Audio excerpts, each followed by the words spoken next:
Good morning students. बच्चों, पिछली class में आप पढ़ रहे थे जैव विकास एवं उसके जैव विकास की परिभाषा, और हमने आपको पढ़ाया था जीवाश्म से संबंधित प्रमाण, यानी कि जीवाश्म से संबंधित किस किस प्रकार के प्रमाण मिले, जिससे ये पहचाना गया कि जीवाश्म किसका है तथा ये कितनी वर्ष पुराना है और किस आयु का है। तो जीवाश्म के प्रकार वही है type of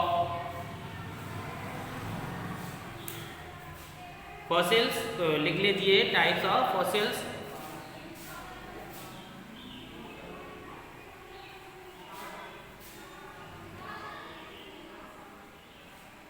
types of fossils, देखिए टाइप्स ऑफ फॉसिल्स में लिखेंगे क्या है टाइप्स ऑफ फॉसिल्स। समझे पहले तो हमने कल आपको बताया था कि कई प्रकार के जीवाश्म होते हैं, जैसे प्रस्थिकृत अश्मीभूत जो कि हम आपको लिखा चुके हैं। इसके बाद अपवर्तित जीवाश्म होते हैं, साचा जीवाश्म होते हैं, ठप्पा जीवाश्म होते हैं और प्रोकोलाइटस जीवाश्म भी। तो प्रस्थिकृत या अश्मीभूत जीवाश्म हम आपको लिखा चुके थे। इसके आगे आप लिखेंगे आज अपरिवर्तित जीवाश्म। इसका सेकंड है अपरिवर्तित जीवाश्म। अपरिवर्तित जीवाश्म, अपरिवर्तित जीवाश्म क्या है तो लिखेंगे ये जीवों के संपूर्ण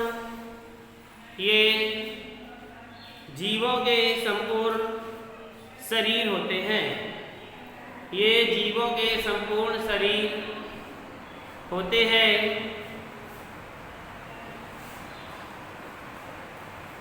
जैसे उदाहरण में लिखेंगे, जैसे नंबर 1 कोमल शरीर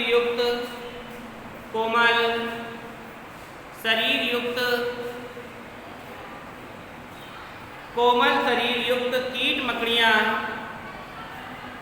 कोमल शरीर युक्त कीट मकड़ियाँ आदि चीड़ की राल के नीचे दबकर चीड़ देखिए बच्चों, एक वृक्ष होता है चीड़ का वृक्ष, तो उसकी जो राल यानी कि उसमें जो गोंद निकलती है वो बहती है। तो जैसे कुछ मकड़ियाँ हैं, कीट हैं, ये क्या करते हैं उसी में दब जाते हैं नीचे, तो दबकर परिरक्षित हो जाते हैं। क्या लिखा आपने कि कोमल शरीर वाले कीट मकड़ियाँ आदि चीड़ की राल के अंदर दबकर परिरक्षित हो जाते हैं। पहला पॉइंट है। दूसरा पॉइंट लिखेंगे mammoth comma woolly rhinoceros, mammoth comma woolly comma rhinoceros विशालकाय हाथियों के जीवाश्म, विशालकाय हाथियों के जीवाश्म बर्फ में दबे मिलते हैं। तो ये कौन सा था जीवाश्म आपका? अपरिवर्तित जीवाश्म। अब हेडिंग डालेंगे साचा जीवाश्म। कौन सी? साचा जीवाश्म।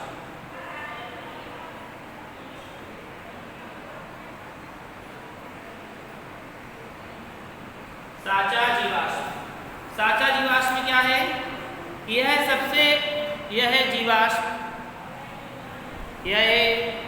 जीवाश्म सबसे अधिक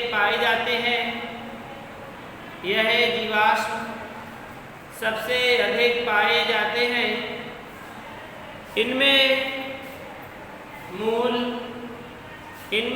जीव शरीरों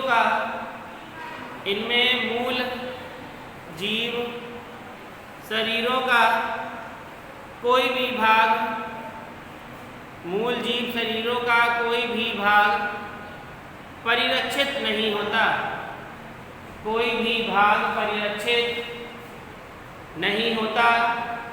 बल्कि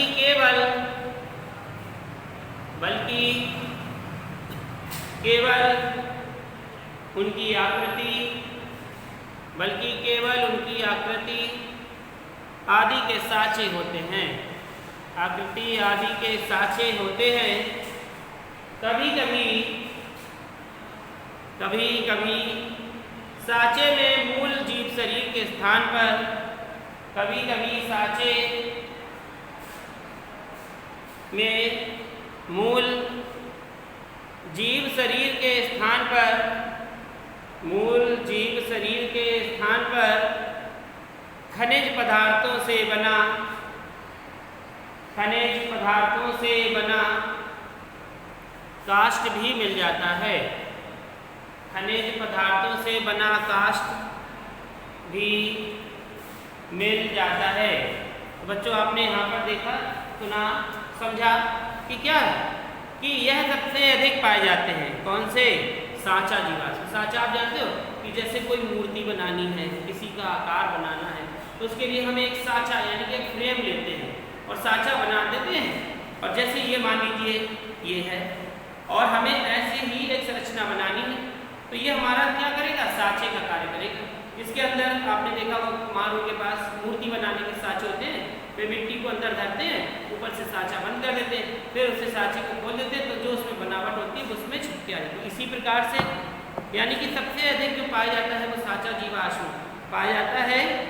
क्या होता है कि ये मूल शरीर जीव होता है जो वो दब जाता है कहीं पर और फिर वह निकल के आ जाता है, तो उसका जो साँचा यानी कि डिजाइन बनी है तो उसका संपूर्ण भाग नष्ट हो जाता है। तो साँचा साँचा बचता है कि यहाँ पर इसके पैर बने हुए, हाथ बने हैं, यहाँ पर सर बना हुआ है, ये किस प्रकार से दबा तो पूरी साँचे यानी कि डिजाइन बन जाती है, उसे ही हम साँचा जीवाश्म। अब हेडिंग डालेंगे ठप्पा जीवाश्म।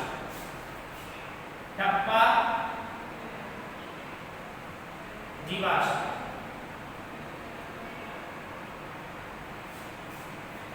ठप्पा जीवाश्म लिखेंगे।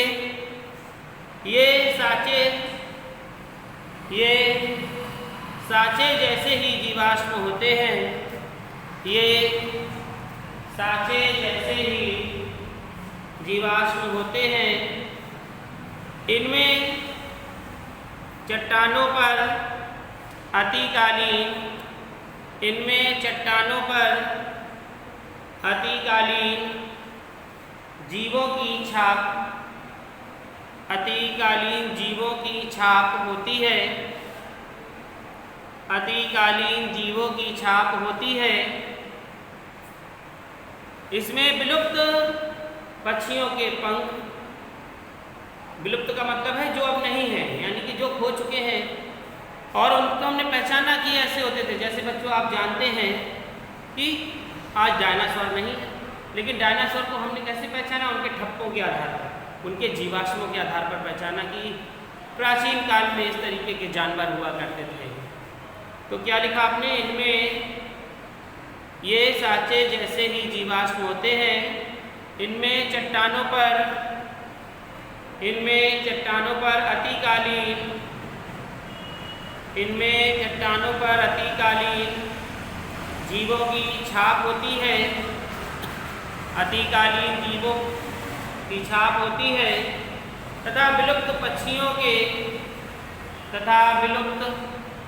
पक्षियों के पंखों, विलुप्त पक्षियों के पंखों, पादपों की पत्तियों, बड़े बड़े जंतुओं की त्वचा, बड़े बड़े जंतुओं की त्वचा, हुआ पद चिन्ह, हुआ मोलस्का के कवचों, आदि के ऐसे अनेक जीवाश्म होते हैं, आदि के ऐसे अनेक जीवाश्म होते हैं। ठीक है, समझ में आ गया होगा सभी को ठप्पा जीवाश्म क्या। अब लिखेंगे प्रोपोलाइटस जीवाश्म।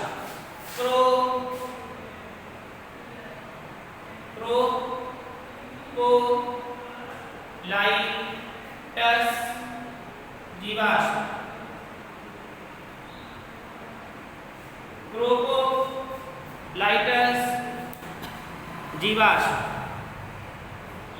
लिखेंगे। ये विभिन्न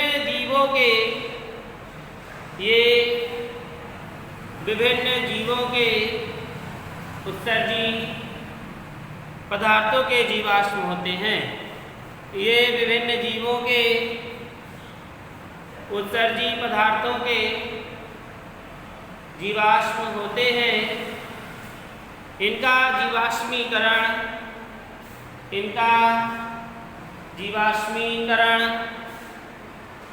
फास्फेट लवणों के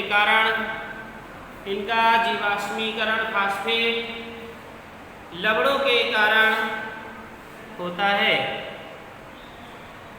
फास्फीकरण लवणों के कारण होता है। तो बच्चों, आपने यहाँ पर क्या समझा कि जो क्रोपोलाइट्स जीवाश्म हैं, तो इनके उत्सर्जी पदार्थ जब इसमें होते हैं तो वही क्या करते हैं, जीवाश्म का कार्य करते हैं, और इनका जीवाश्मीकरण फास्फेट लवणों के कारण होता है। तो जीवाश्म, ठीक है। चलिए, ये थे आपके जीवाश्म। अब हेडिंग डालेंगे जीवाश्मों की आयु का निर्धारण। की हेडिंग है जीवाश्मों की आयु का निर्धारण।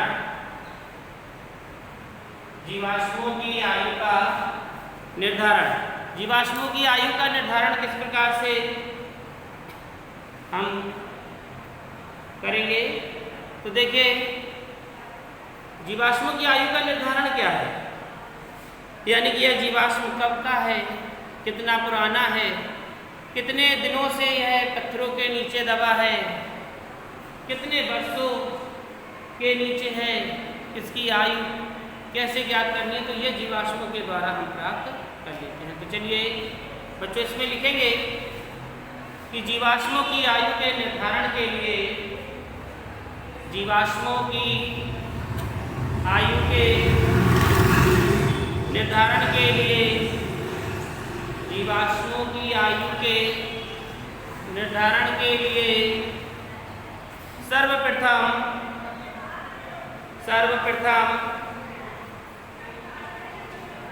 तलछटी चट्टानों के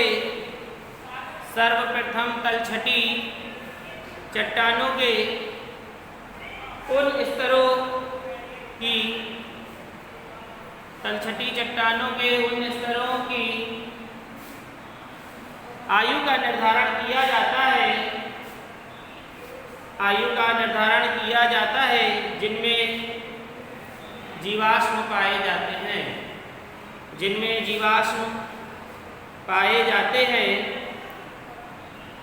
पूर्व वैज्ञानिक इनकी आयु का निर्धारण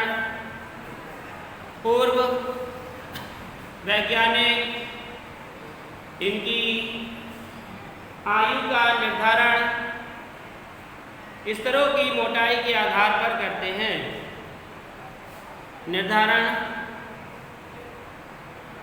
पूर्व वैज्ञानिक इसकी आयु का निर्धारण स्तरों की मोटाई के आधार पर करते थे, लेकिन वर्तमान में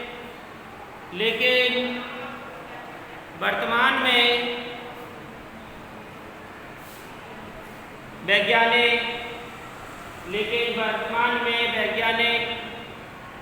रेडियोधर्मी तत्वों की मात्राओं से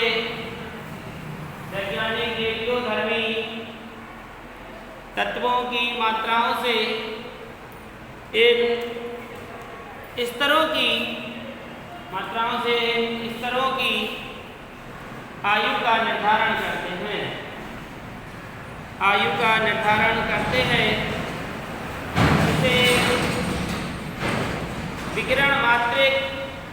इसे विकिरण मात्रिक अवधि निर्धारण कहते हैं। इसे विकिरण मात्रिक अवधि निर्धारण कहते हैं। तो देखो, जीवाश्मों की आयु का पता कैसे चला? तो जैसे पुराने वैज्ञानिक थे, उन्होंने क्या माना कि जैसे किसी स्तर की मोटाई इतनी है, तो मोटाई के अंदाज से ये अंदाज लगा लेते थे कि इतने वर्ष पुराना है, इतने।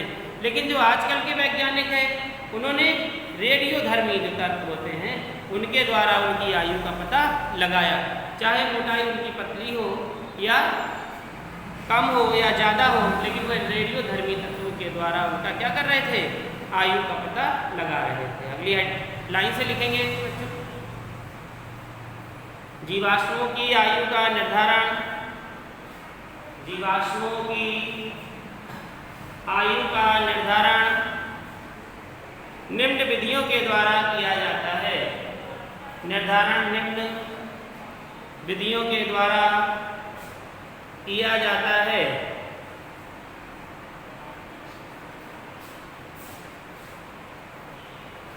कौन कौन सी निम्न विधि हैं समझेंगे। सबसे पहले रेडियो सक्रिय कार्बन डेटिंग विधि, रेडियो सक्रिय कार्बन डेटिंग विधि।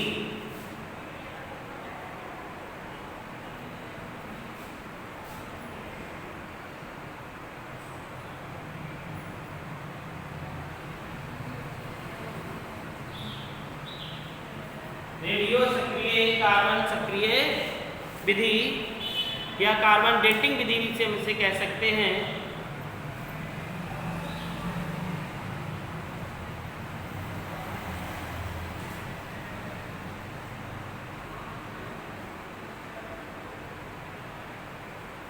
इस विधि में लिखेंगे, इस विधि में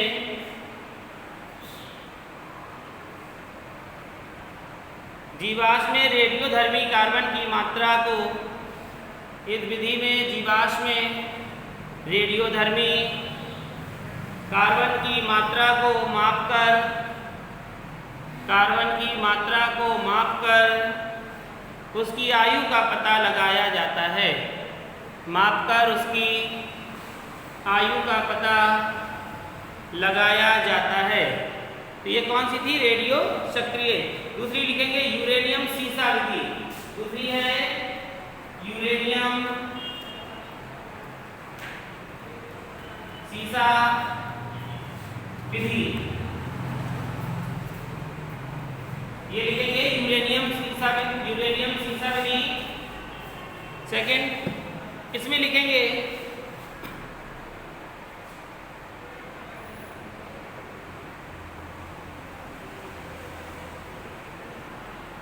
इस विधि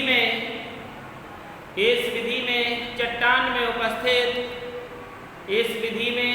में उपस्थित U तथा PV की मात्रा को, चट्टान में उपस्थित U तथा PV की मात्रा को ज्ञात करके, U तथा PV की मात्रा को यानी यूरेनियम और PV सीसा लेड की मात्रा को ज्ञात करके उसकी आयु का पता लगाया जा सकता है। उसकी आयु का पता लगाया जा सकता है। तीसरी लिखेंगे विधि इलेक्ट्रॉन चक्रण अनुनाद विधि। इलेक्ट्रॉन चक्रण अनुनाद विधि। इलेक्ट्रॉन चक्रण अनुनाद विधि लिखेंगे। इस विधि द्वारा मुख्यतः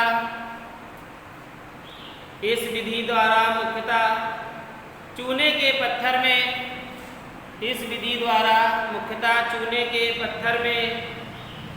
कैल्शियम कार्बोनेट,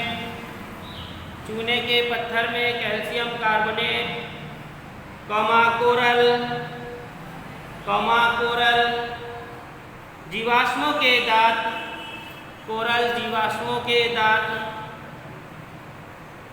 मोलस्का तथा अंडों के कवचों की आयु का निर्धारण किया जाता है। नंबर अगला लिखेंगे पोटेशियम आर्गन विधि। पोटेशियम आर्गन विधि। पोटेशियम आर्गन विधि में लिखेंगे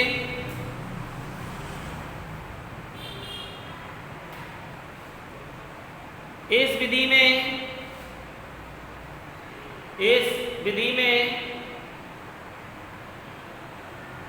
विभिन्न कालों एवं प्रकारों की इस विधि में विभिन्न कालों एवं प्रकारों की चट्टानों की आयु का निर्धारण करना आवश्यक होता है। चट्टानों की आयु निर्धारण करना आवश्यक होता है।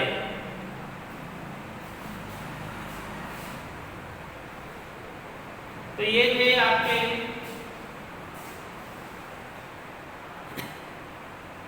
आयु का निर्धारण, और कल इसके अगला भाग होगा।